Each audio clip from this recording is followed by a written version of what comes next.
دیکھیے توجہ سے، یا ایھا الذین آمنوا، اے ایمان والو، لا تکونوا کالذین کفروا، تم ان لوگوں کی طرح نہ ہو جاؤ جنہوں نے کفر کیا اور اپنے بھائیوں سے کہنے لگے جب وہ زمین میں سفر کرتے، او کانوا غزاً، یا جہاد کرتے۔ یہ لوگ جو منافق تھے یا کافر تھے، برادری اور نسبی اعتبار سے رشتہ دار اور بھائی تھے، یہ اپنے ایمان والے بھائیوں رشتہ داروں کے بارے میں کہنے لگے کہ اگر یہ ہمارے پاس ہوتے، لو کانوا عندنا ما ماتوا وما قتلوا، اگر یہ ہمارے پاس ہوتے، میدان جنگ میں نہ نکلتے، جہاد نہ کرتے تو یہ نہ مرتے، شہید بھی نہ ہوتے۔ یہ اللہ فرماتے ہیں تم ان کی طرح سوچ نہ رکھو، تم ان کی طرح نہ ہو جاؤ، اللہ کے راستے میں نکلو، نبی کے ساتھ چلو۔ یہ اللہ فرماتے ہیں لیجعل اللہ ذلک حسرۃ فی قلوبہم، یہ بات ان کے دلوں کی حسرت ہی رہ جائے گی۔ ایمان والے تو اپنے نبی کے جانثار، اپنے اللہ کے دین پہ قربان ہوتے ہیں، اور اللہ ہی زندگی اور موت دیتے ہیں۔ میدان جنگ میں موت نہیں ہے، موت جس کے مقدر میں آتی ہے وہ ہو کے رہتی ہے، چاہے میدان جنگ میں جائے یا نہ جائے۔ واللہ بما تعملون بصیر، اور جو کچھ تم کرتے ہو اللہ اس کو خوب دیکھنے والے ہیں۔ اچھا، اگر میدان جنگ میں تم چلے گے، قتل بھی ہوگے یا شہید بھی ہوگے، اس پر تو جو تمہیں مغفرت اور رحمت ملے گی وہ اس سے بہت بہتر ہے جو یہ پیچھے گھروں میں، علاقوں میں رہ کر جمع کریں گے۔ وَلَئِن قُتِلْتُمْ فِي سَبِيلِ اللَّهِ، اگر تم اللہ کے راستے میں شہید کر دیے گئے، او متم، یا طبعاً وفات پاگے، البتہ مغفرۃ من اللہ، لمغفرۃ من اللہ، البتہ جو مغفرت اللہ کی طرف سے ملے گی اور رحمت، خیر مما یجمعون، یہ اس سے بہت بہتر ہے جو وہ جمع کر رہے ہیں۔ وَلَئِن مُتُّمْ أَوْ قُتِلْتُمْ، اگر تم وفات پا گئے یا شہید کر دیے گئے، لَإِلَى اللَّهِ تُحْشَرُونَ، البتہ اللہ کی طرف تم جمع کیے جاؤ گے۔ اگلی جو آیت کریمہ ہے اس کو سب نے بہت اچھی طرح تفسیر سے دیکھنا ہے۔ آج کے پورے سبق میں گویا یہ آیت کریمہ میں بطور درس کے، سبق کے، گھر کے کام کے لیے گویا یہ میں کہہ رہا ہوں، آپ سب سے گزارش ہے کہ اس کو ضرور دیکھیں، اور یہ تدریس کے رہنما اصولوں میں سے ہے۔ لیڈر قوم کے کیا اس کے اوصاف ہونے چاہیے، اس کے لیے رہنما اصول ہے۔ دین کے جو مربی ہیں، علماء ہیں، ان کے لیے رہنما اصول ہے۔ والدین کے لیے ایک رہنما اصول ہے، بہت ہی پیاری اور جامع آیات میں سے ہے۔ والدین اس پر عمل کریں وہ مثالی والدین بن جائیں گے، اساتذہ عمل کریں وہ مثالی اساتذہ بن جائیں گے، اور لیڈران قوم اگر اس پر عمل کریں جو ارباب اقتدار ہیں تو وہ بہترین قائد بن جائیں گے۔ تو یہ بہت ہی جامع آیات میں سے ہے۔ اللہ فرماتے ہیں فَبِمَا رَحْمَةٍ مِّنَ اللَّهِ، اللہ کی جو بے پناہ رحمت ہے آپ پر، اللہ کی جو بے پناہ رحمت ہے آپ پر، اس کا کیا مقصد، اس کا کیا ثمرہ ہے؟ لِنْتَ لَهُمْ، آپ اپنے ساتھیوں کے لیے نرم ہوگے۔ اللہ کی بے پناہ رحمت ہے آپ پر جو آپ اپنے ساتھیوں کے لیے نرم ہوگے۔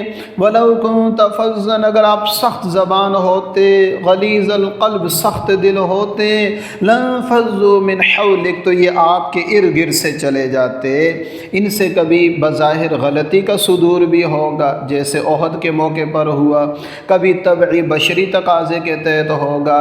آپ نے درگزر سے کام لینا ہے، معاف کرنا ہے۔ اگر یہ آپ نرم نہ ہوتے، سخت زبان سخت دل ہوتے، اللہ فرماتے ہیں یہ آپ کے ساتھی آپ کو چھوڑ دیتے۔ کون کسی کے لیے جانیں لگاتا ہے، کون کسی کے لیے بچوں کو یتیم کراتا ہے، لیکن انہوں نے آپ کے لیے گھر بار چھوڑا، کاروبار چھوڑا، یہاں تک کہ وطن بھی چھوڑ دیا، جائیدادیں چھوڑ دیں، سب کچھ قربان کر دیا۔ کیوں؟ اس لیے کہ آپ عالی اخلاق والے بھی تو ہیں۔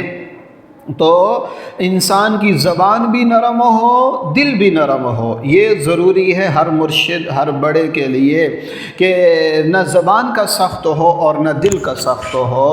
اور دیکھو اللہ فرماتے ہیں یہ میری رحمت ہے کہ آپ کو میں نے نرم بنا دیا، اور فرماتے ہیں کہ دیکھو اگر قائد ہوں نبی علیہ السلام جیسے اور عشاق ہوں صحابہ کرام جیسے، پھر بھی اللہ فرماتے ہیں اگر آپ سخت زبان اور سخت دل ہوتے تو یہ آپ جیسی شخصیت کو چھوڑ دیتے۔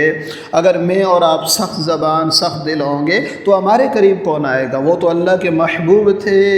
فاعف عنہم، آپ ان کو معاف کیجئے، ان کے لیے استغفار کیجئے، اور یہ بھی نہیں کہ صرف معاف کریں اور آئندہ مشورہ نہ کریں کہ پہلے مشورہ کیا تھا ظاہری نقصان ہوا، نہیں، ان سے آئندہ بھی مشورہ کریں، اور جب کسی کام کا پکا ارادہ کر لیں پھر اللہ پر ہی بھروسہ کریں۔ اللہ تعالیٰ بھروسہ کرنے والوں کو پسند فرماتے ہیں۔ اگر اللہ تمہاری مدد کرے گا کوئی غالب نہیں ہو سکتا، اللہ مدد چھوڑ دے کون ہے جو مدد کر سکتا ہے اس کے بعد؟ اور اللہ ایمان والوں کو اللہ پر ہی بھروسہ کرنا چاہیے۔ تو دیکھیے یہ آیت کریمہ انتہائی اہمیت کی حامل ہے۔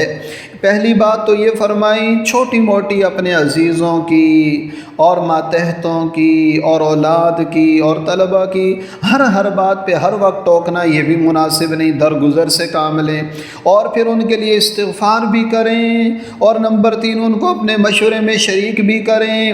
یہ نہیں کہ مشورہ برائے نام لینا ہے، باقاعدہ مشورہ لیں، اور جو مشورے میں طے ہو جائے پھر بھروسہ اللہ پر کریں، اور اللہ تعالیٰ اپنے اوپر بھروسہ کرنے والوں کو پسند فرماتے ہیں۔ اور جس سے مشورہ طلب کیا جائے وہ امین ہے، امانت دار ہے، اس کو چاہیے کہ صحیح مشورہ دے۔ اگر کسی ذاتی معاملے میں مشورہ ہے تو اس میں دوسرے کو چاہیے کہ اس کے راز کو فاش نہ کرے کہ اس نے اس پر اعتماد کیا ہے، جو بات پھیلانے کی نہ ہو اس کو آگے پھیلائے نہیں، ہر چیز کا خیال رکھنا ضروری ہے۔ اور مشورہ جو ہے وہ دیانتداری کے ساتھ دینا چاہیے۔ حدیث میں آتا ہے جس سے مشورہ لیا جائے وہ امانت دار ہے، یعنی اس کے پاس وہ مشورہ امانت ہے، صحیح طریقے سے مشورہ دینا چاہیے۔ بہرحال اس میں بہت سارے مزید بھی احکامات ہیں اور فضائل ہیں اس آیت کریمہ کے، جو اس آیت کے ذیل میں تفسیر سے دیکھنے ضروری ہیں، ان کو ضرور دیکھ لیجئے۔ تو بہرحال یہ آیت انتہائی اہمیت کی حامل آیات میں سے ہے۔ آگے اللہ جل شانہ فرماتے ہیں کسی نبی کی شان یہ نہیں ہے کہ وہ خیانت کرے، جو خیانت کرے گا وَمَن يَغْلُلْ يَأْتِ بِمَا غَلَّ يَوْمَ الْقِيَامَةِ، جو خیانت کرے گا قیامت کے دن اللہ فرمائیں گے اس کو لے کر آؤ جو تم نے خیانت کی تھی، پھر نفس کو پورا بدلہ دیا جائے گا اور ظلم نہیں کیا جائے گا۔ ترمذی شریف کا واقعہ ہے، غزوہ بدر میں ایک چادر گم ہوگی مال غنیمت میں سے۔ بعض حضرات نے کہا شاید حضور علیہ السلام نے لے لی ہو اور اس کو لینے کا حضور کو اختیار بھی ہو۔ اس پر یہ آیت کریمہ اتری کہ دیکھو نبی کبھی بھی خیانت نہیں کر سکتا ہے، نبی کی شان نہیں ہے کہ وہ خیانت کرے۔ بعد میں وہ چادر موصول بھی ہو گئی، کہیں سے نکل بھی آئی۔ مال غنیمت میں، مشترکہ مال میں، بیت المال میں چوری اور خیانت سرکاری خزانے میں بہت بڑا گناہ ہے، اور پیارے آقا فرماتے ہیں قیامت کے دن میں کسی کو نہ دیکھوں کہ اس کی گردن پر اونٹ لدا ہوا ہو جو اس نے مال غنیمت بیت المال سے چرایا تھا، وہ مجھ سے شفاعت کا طلبگار ہوگا، میں کہوں گا نہیں میں تو تیری سفارش نہیں کر سکتا، میں نے تو حکم الہی پہنچا دیا تھا کہ خیانت نہیں کرنا، اس کو جہنم میں بھیج دیا جائے گا۔ اس طرح کوئی بھی چیز سرکاری خزانوں سے ہو اس میں خیانت سے بچنا چاہیے، کیونکہ اس میں ہزاروں لاکھوں افراد کا مال ہوتا ہے، آدمی کس سے معافی مانگے گا؟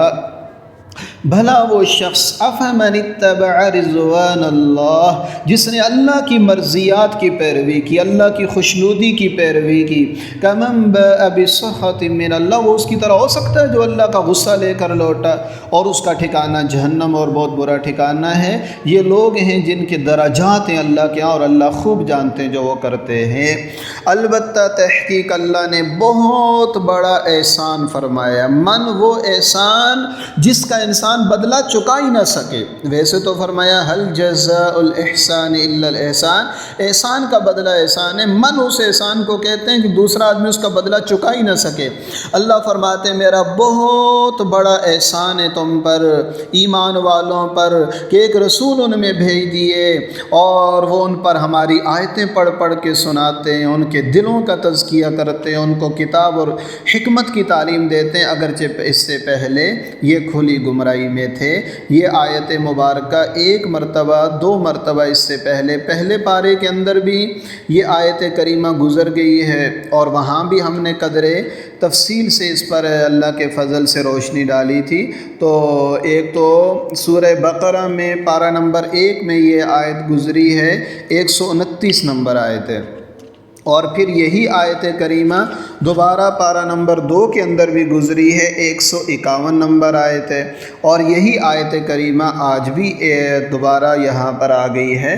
4 چیزیں جو نبوت کی ذمہ داریوں میں سے ہیں، مناسب نبوت ہیں، کار نبوت میں سے ہیں، تو ان میں سے تلاوت آیات ہے اور تزکیہ ہے اور تعلیم کتاب اور حکمت ہے۔ ان کی تشریح پہلے بھی گزر چکی اور معارف الحدیث کے مقدمے میں بھی تفصیل سے موجود ہے۔ اللہ تبارک و تعالی ہمیں سمجھنے کی توفیق عطا فرمائے۔ وما علینا الا البلاغ المبین، وصلی اللہ علی النبی الامی الکریم برحمتک یا